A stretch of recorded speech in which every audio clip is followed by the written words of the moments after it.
Hello everyone. So this is my book. It's called Curious: The Desire to Know and Why Your Future Depends on It. I say it's quite a sort of finger-wagging title, but now you know. Unless you're curious, you know. Well, basically, unless you read that book, you won't have a future. That's my warning to you this evening. So I'm going to start off by talking a bit about why curiosity is. I mean, it's always important, but why it's more valuable and more important now than it ever has been. And so, very briefly, a couple of points. One is that the gap between people, and this is sort of concurrent with what Sally's been saying, the gap between people who have had a lot of higher education and those who haven't, in terms of their future earnings, is growing. So we're hearing a lot of stuff about how graduates are finding it hard to get jobs, and it's true, right? Until the economy recovered, everyone's finding it hard to get jobs. The underlying trend is that there's a growing gap, for better or for worse, between people who've been to university and people that haven't. And the reason this is relevant to curiosity is, well, sort of obvious, but particularly, you know, proven recently by data from Birkbeck College, which is that curiosity is the biggest or the best predictor of educational achievement. So intelligence is a great predictor, conscientiousness is a great predictor, but curiosity, because it incorporates both of those things, is the best. So people with high curiosity tend to be following this curve here. And the more education you get, the better. And what's interesting about this is that people with some college, so people who've got some sort of higher education, is basically flat. So there's a gap between them and people with no education. There's people with 4 years who are kind of soaring away from everyone else. So bear that in mind. Second one is here. The point about this chart is basically the robots are taking over. Technology and intelligent machines, smart machines, are taking over more and more of our jobs. If you're an accountant, you know, you might find your job removed by taken by a robot. If you're a kind of a lawyer, you might find your job taken by a robot. And actually, what's happening is the jobs which are routine, whether it's a white-collar job or a blue-collar job, whatever, that are being taken, and it's the jobs which aren't routine that are going to survive. So to be a curious person is to be someone who doesn't need routine and is quite capable of learning and adapting and changing as they go through their career. And those are the kind of people who are most safe from the rising tide of scary robots. So that's why curiosity is more important than it. Oh, beautiful font disaster. Okay, I thought I had a terrible feeling that might happen. So this reads, how does curiosity work? Let's see what else we've got in store. Oh, that looks okay, doesn't it? Okay, so talk a bit about the basic mechanic of curiosity. There's lots of kind of literature from psychology on this, but the simplest and most powerful theory of curiosity is that it's the product of an information gap. And what that means is you need to know a little about something in order to want to know more. Okay, so that's a very simple principle, but it's actually a very powerful one. So let me explain in terms of conversation. Roy was talking about opera earlier. If I'm talking to Roy and he has absolutely no interest in fact, he hates opera, he's told us, and he's got not anymore. He's got into it now, right? Because he found out a little bit about it, and that made him want to know more. But if I'm talking to him at the stage where he's got no interest and he knows nothing about opera, then he's probably not going to be interested when I drop in my interesting fact about opera, you know, about somebody singing at the E&O. And then I might think, oh, maybe Roy's just an incurious person. I've just dropped in my most interesting opera fact, and he didn't just sort of say, hey, tell me more. But then I drop in an interesting fact about Miles Davis, and Roy goes, oh, that's interesting. I didn't know that. Let's have a conversation about that. And then suddenly I'm like, oh, well, he is a curious person. So the point is that, you know, curiosity is a product of what you already know. It's a product of your background knowledge. And if you know something about a subject, but you realise that you don't know everything, that's when you become curious. So bear that in mind as we go through. Storytellers understand how information gaps work instinctively, right? To use a brilliant example of storytelling, Agatha Christie creates information gaps on every page. The biggest one, of course, is whodunit. So think about it. I'll give you a little bit of information, but I make you realise that you don't know all the information, and that makes you curious. So I give you a little bit of information that Colonel Bonkers was stabbed, in the head with lead piping or whatever. But I'm going to leave out an important bit of information, which is you don't know who did it, and that creates curiosity in the reader. And then with that kind of stonking information gap hanging over the whole book until the last page, in every chapter I give you a little bit more information, which makes you realise you don't know. So you kind of unspool the curiosity as you go. So storytellers understand it instinctively. Online, it's incredibly important to stimulate curiosity, particularly on social media.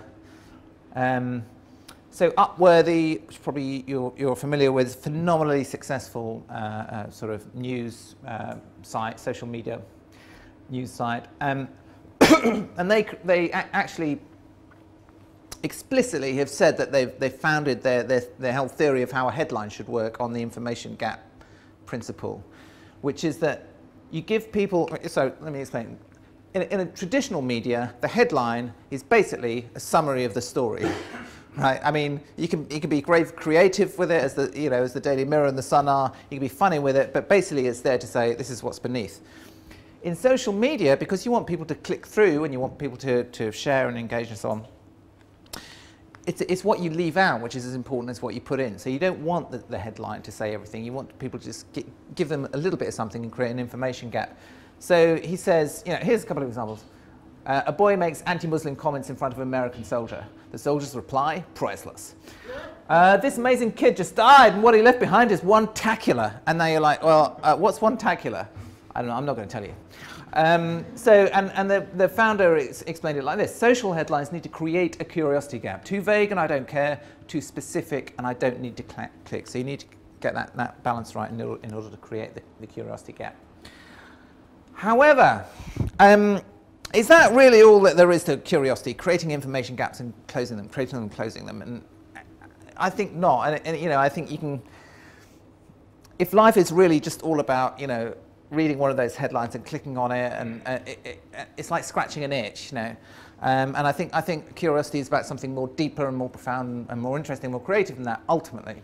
So I think that's one form of curiosity, but there's a deeper form of curiosity, which is the kind of curiosity that a great scientist like James Watson, who discovered DNA, pursues, or the curiosity that Roy was talking about, the curiosity that Sally was talking about, the curiosity that an artist pursues.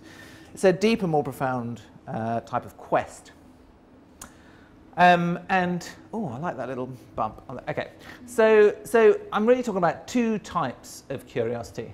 The first one, which is just purely about the information gap, is called diversive curiosity. These are the terms that the psychologists use when they talk about curiosity, by the way.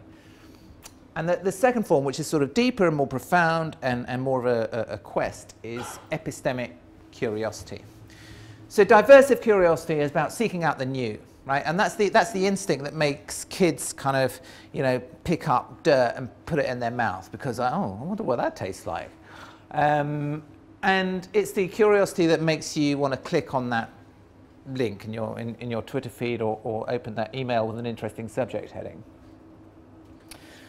And it's impulsive. I mean, it's almost something that is done to you, diversive curiosity. It sort of happens to you, and you're seized by it, and you have to kind of follow it. And I said it's like scratching an itch. So that is an essential part of curiosity because it takes you off the beaten path and makes you do something you weren't planning to do, which is what curiosity is about. But if it's all there is, then it becomes a bit of a futile kind of search for the new and the novel, and it can become a bit kind of wearying and sort of empty. If it's transmuted into this kind of more mature curiosity, epistemic curiosity, then it can lead to wonderful things. So, I mean, epistemic curiosity is really what happens to diversive curiosity when it grows up. Epistemic curiosity means when I build knowledge. Okay, so epistemic curiosity is more about saying, okay, well, I know this, I've got this interesting information gap. If I know a lot about jazz or I know a lot about Elizabethan history, I still know that there's lots I don't know.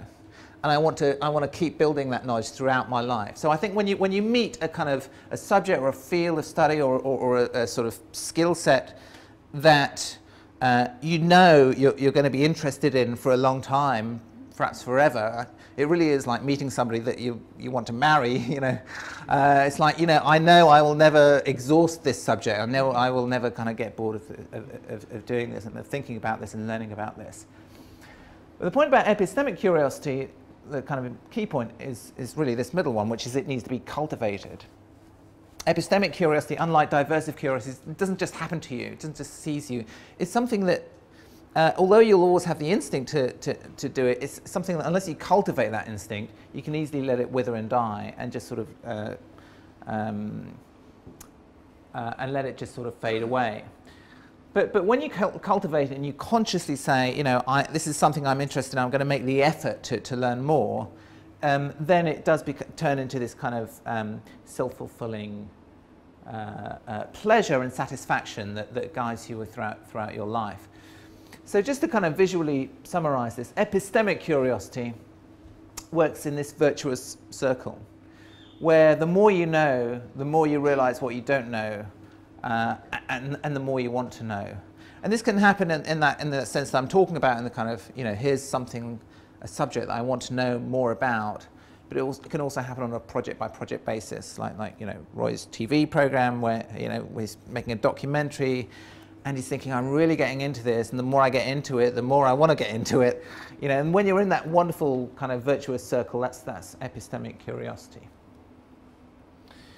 So again, another beautifully designed chart, and this one says, why do people lose their curiosity?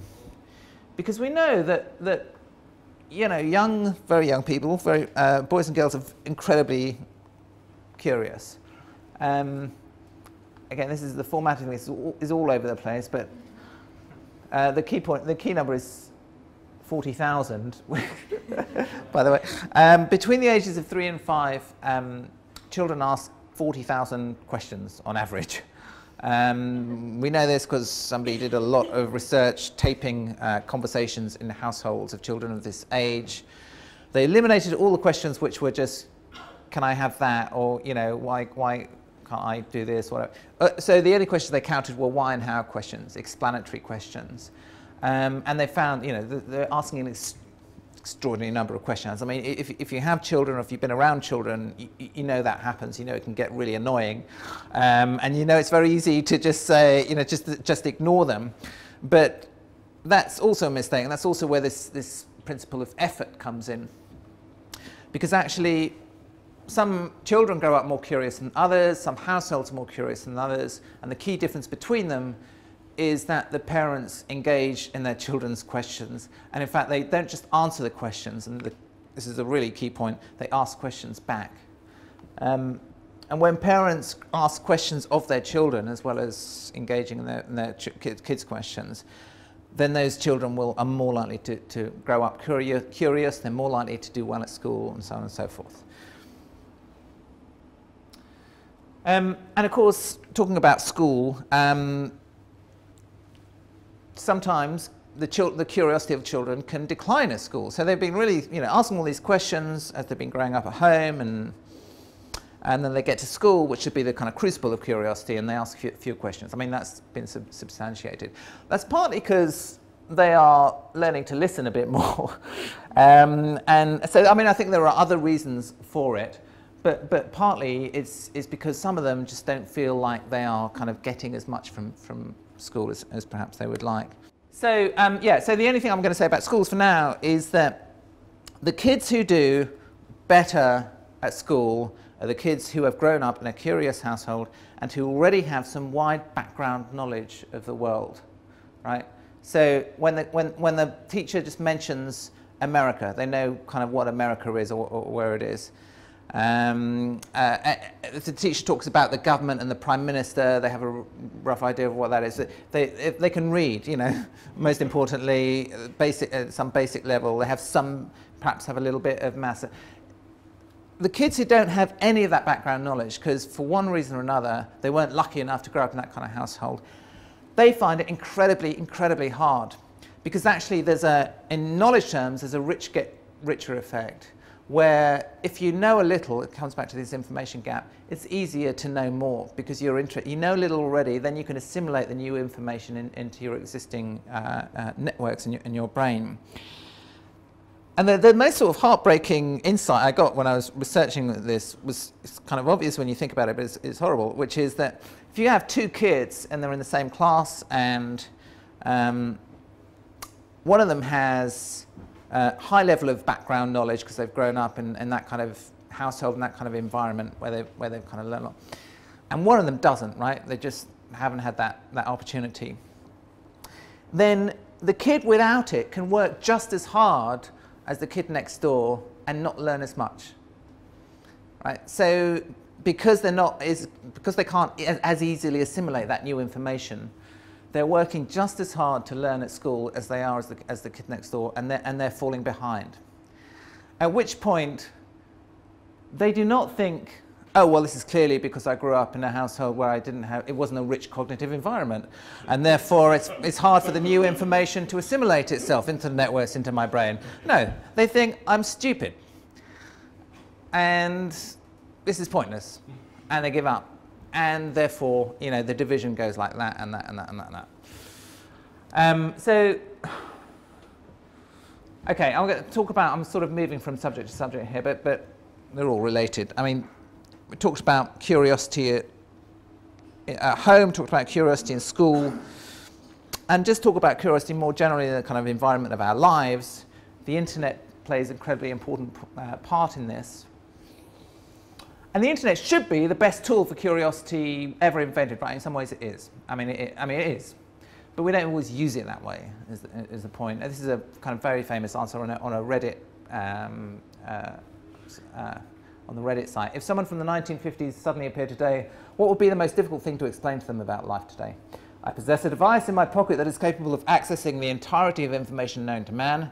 I use it to look at pictures of cats and get in arguments with strangers. So whilst it isn't the most amazing tool of curiosity, so all the world's information is there for you, most of the time we don't use it that way. And that's a terrible waste. But the other and slightly sort of subtler point about the internet is that because it's so good at providing answers, it may actually degrade our capacity to ask interesting questions. This is a great quote. This is the head of search, Amit Singhal, head of search at Google. So he's constantly working on trying to refine the search algorithms at Google. And there was a great interview with him a couple of years ago when he talked about it. And at the end, the interviewer said, are people getting better at asking questions, better at kind of phrasing their questions in the Google search box as they get used more, you know, just better at using Google? And he sort of sighed and he said, no. The more accurate the machine gets, the lazier the questions become. So, you know, as Google gets better and better at providing answers at one click, you know, and just showing us the top line, then we actually get lazier and worse at phrasing our questions. And that seems to me a very bad sign about the way we use the internet. Anyway, so the curiosity is a muscle. Use it or lose it. That we're born with this instinct for curiosity, and it's like this amazing engine that kind of powers our cognitive development in the first few years of our lives. But actually, once we learn the minimum of what we need to know, many of us have this instinct to just fall back on that. So computer scientists talk about the difference between exploiting and exploring in a system. And many of us are just, because we're a bit lazy, aren't we? I mean, well, I know I am. We are content to just exploit the knowledge we've already made rather than keep learning. And I think you need to make an effort to keep learning, to keep asking in order to progress. So I'll close there. Thank you very much.